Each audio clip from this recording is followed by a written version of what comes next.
तो दोस्तों अगर बात की जाए क्रूड ऑयल के प्राइस की तो ये हमेशा फ्लक्चुएट होती रहती है।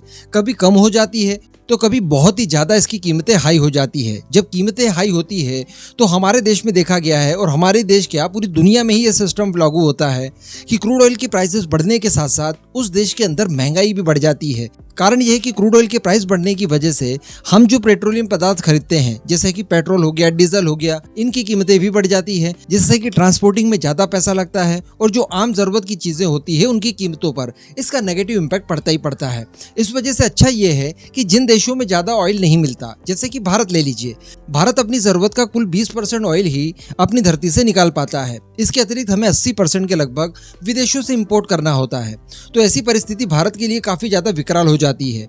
जब भी इंटरनेशनल मार्केट में क्रूड ऑयल की प्राइस बढ़ी तो भारत के अंदर भी पेट्रोल के भाव बढ़ जाएंगे। इसका एक सॉल्यूशन ये है कि आप दुनिया के उन देशों से संपर्क करिए जिनकी धरती में ढेर सारा ऑयल है, तो वहां जाकर उनकी ऑयल फील्ड में ऑयल को डिस्कवर करने का काम कीजिए, उन्हें निकालने का काम कीजिए, रिफाइन करने का काम कीजिए और इसके लिए आप उसमें हिस्सेदारी ले लीजिए। जब आपको हिस्सेदारी मिल जाएगी तो क्रूड ऑयल की जो प्राइस है वो रेगुलेट रहेगी आपके लिए। मान लीजिए कि आपने पर्टिकुलर किसी भी देश में कोई ऑयल फील्ड में हिस्सेदारी ले ली, 50% की ले ली, तो उस ऑयल फील्ड से निकलने वाले तेल में 50% हिस्सा आपका हो गया और उसकी प्राइस इंटरनेशनल मार्केट के अकॉर्डिंग आपको नहीं देना है। उसकी प्राइस उसी आधार पर दी जाएगी जो कि उस देश के लिए होगी। तो इन्हीं सब कारणों की वजह से देखा जा रहा है कि भारत आजकल दुनिया के दूसरे देशों में ऑयल फील्ड्स के अंदर हिस्सेदारी के लिए काफी ज्यादा बेचैन है। जैसे रिसेंटली हम लोगों ने देखा गुयाना का मामला, और गुयाना को इस तरह का इकलौता देश नहीं है, बल्कि भारत ने वेरियस देशों में इस तरह की परियोजनाओं को शुरू करने के लिए तैयारियां की है, जिसमें एक अफ्रीकी देश केनिया भी आता है। जी हाँ,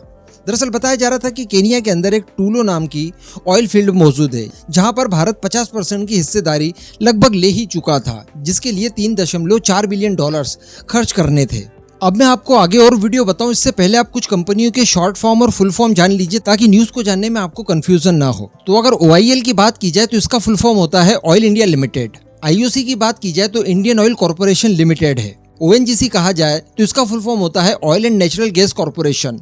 इसके अतिरिक्त अगर कहीं OVL आता है तो OVL का मतलब होता है ONGC विदेश लिमिटेड, यानी ONGC की ही ये शाखा है जो कि विदेशों में अपना काम करती है। तो बताया जा रहा है कि केनिया की टूलो ऑयल फील्ड में जो हमारी स्वदेशी कंपनी OVL है वो 50% की हिस्सेदारी खरीदने वाली थी, जिसमें OVL का साथ देने वाली थी IOC यानी इंडियन ऑयल कॉर्पोरेशन लिमिटेड। और लग रहा था कि मामला पूरी तरह से सेट हो गया है। अब केनिया के अंदर जो तेल निकलेगा उसमें 50% की हिस्सेदारी भारत की होगी। लेकिन दोस्तों बताया जा रहा है कि OVL और OIL ने इस डील को कंप्लीट करने में इतना ज्यादा लेट कर दिया कि इन सब इंसिडेंट्स की खबर अब चाइना को मिल चुकी है। और चाइना की एक दिग्गज तेल कंपनी है जिसका नाम है सिनोपेक लिमिटेड, तो ये भी अब केनिया की टूलो ऑयल फील्ड में इन्वेस्ट करने के लिए पूरी तैयारियां कर चुकी है। और भारत की कंपनियों को अब इससे मुकाबला करना पड़ेगा। यानी अब अगर हमें केनिया के अंदर ऑयल फील्ड में 50% की हिस्सेदारी चाहिए होगी तो चाइनीज कंपनी से ज्यादा की बोली लगानी पड़ेगी। और इसके पीछे का कारण बताया जा रहा है कि OVL तो तैयार था, लेकिन OIL द्वारा काफी ज्यादा लेट कर दिया गया इस डील को लेकर। हालांकि अब OIL को हटाकर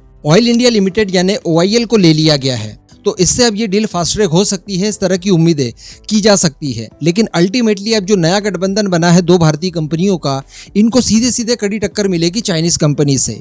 रिपोर्ट में यहाँ तक की बात बताई गई है कि फरवरी मंथ में केनिया का एक मंत्री स्तरीय प्रतिनिधिमंडल भारत भी आया था और इस डील को लेकर काफी डिटेल में चर्चाएं की गई। लेकिन वही हमारी यहाँ पर सुस्ती बीच में आई और हमने इस डील को अभी तक कंप्लीट नहीं किया। दरअसल भारत के लिए एक प्लस पॉइंट ये था कि केनिया की ये जो ऑयल फील्ड है जिसने इस टूलो परियोजना को शुरू किया है, इस कंपनी के जो CEO हैं वो एक भारतीय मूल के व्यक्ति हैं जिनका नाम बताया जा रहा है राहुल धीर। और इन्होंने काफी कोशिश की कि टूलो ऑयल फील्ड में जो 50% की हिस्सेदारी बेची जा रही है ये भारतीय कंपनियों को ही मिले। इस वजह से उन्होंने अन्य देशों के दरवाजे भी नहीं खटखटाए थे और सीधे भारत से ही उन्होंने संपर्क साधा था। लेकिन चूंकि भारत ने इतनी ज्यादा लेट लतीफी कर दी कि अब मजबूरन हमें उस डील के लिए चाइना से कॉम्पिटिशन करना होगा जो डील ऑलरेडी हमारे हाथ में आ चुकी थी। तो अब खैर देखने वाली बात रहेगी कि क्या इन सब चीजों के बावजूद भारत को ये डील मिल पाती है या फिर चाइना इसे भारत के हाथों से छीन लेगा। इस पूरे मुद्दे पर अब आपका जो भी मानना हो नीचे कमेंट करके जरूर बताइएगा।